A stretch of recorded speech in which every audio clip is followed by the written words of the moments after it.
He told himself it was just stress, just something to take the edge off, just something to help him sleep, just something everyone else was doing. It wasn't a problem. Not yet. The dorm room was quiet, too quiet, the kind of quiet that makes your thoughts louder.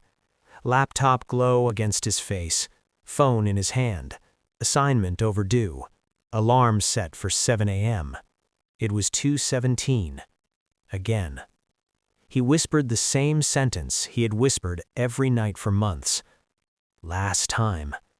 But last time had become every night. He wasn't a bad person. He wasn't rebellious. He still believed in God. He still had worship songs in his playlist. He still wore the small cross necklace his mother gave him. But lately, he couldn't pray without feeling fake. He couldn't worship without feeling dirty. He couldn't look in the mirror without hearing the word disgusting.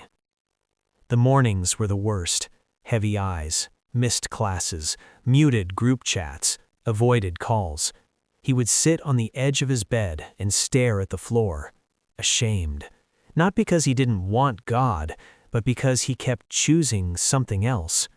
Again, and again, and again. That night, something felt different.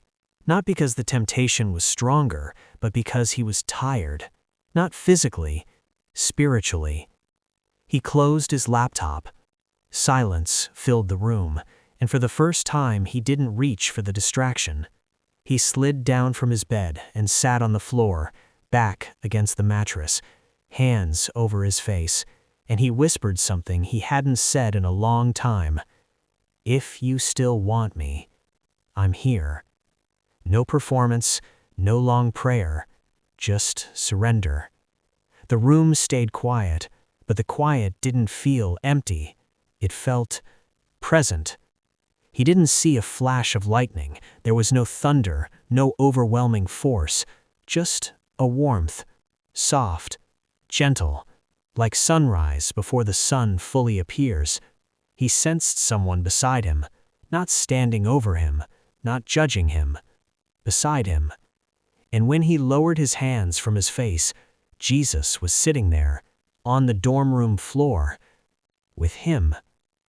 For a moment, neither of them spoke, because love doesn't rush shame. Finally, a voice, calm and steady. You don't have to hide from me. The student swallowed hard. I said I'd stop. I promised you. I know, Jesus said, not angry, not disappointed, just knowing. The student's shoulders shook. You must be tired of me.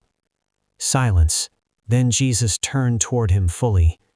Peter denied me 3 times, he said gently. I didn't leave him. A pause. Why would I leave you? The student looked up for the first time, eyes red, guard down. But I keep choosing it.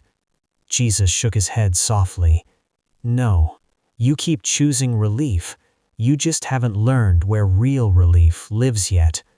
The words didn't condemn him, they uncovered him. Shame is loud. It tells you that you are what you did. It tells you that you are too far gone. It tells you to hide. Another pause. But my voice is quieter.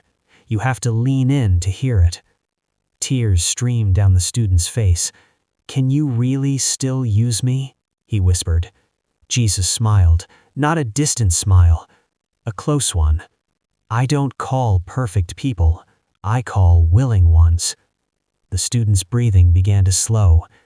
I'm weak, he admitted. Jesus placed a hand on his shoulder. I know, and I am not afraid of your weakness. A deeper pause. You are not your addiction. The words didn't echo loudly. They settled, like truth finding its home. Stand up, Jesus said softly.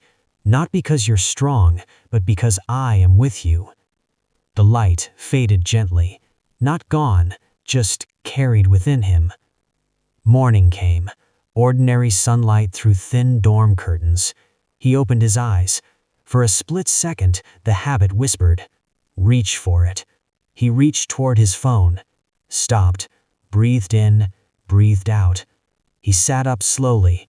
This time felt different, not because the temptation disappeared, but because he wasn't alone in it.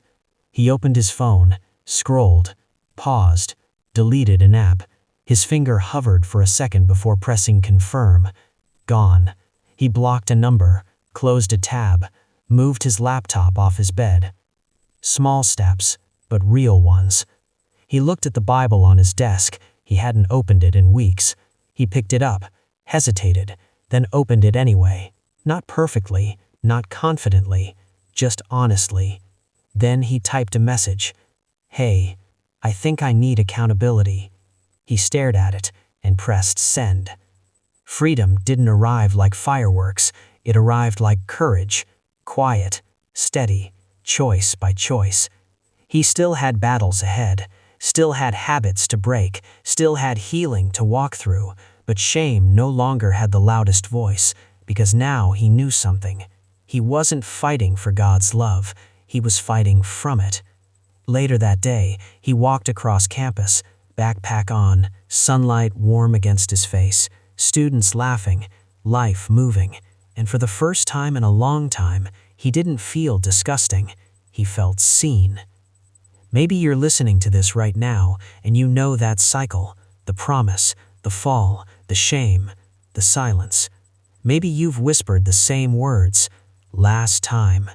And maybe you're tired, not physically, spiritually.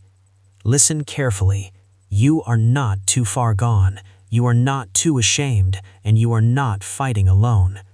When Jesus meets you in your weakness, he doesn't walk away. He sits down beside you, and he stays.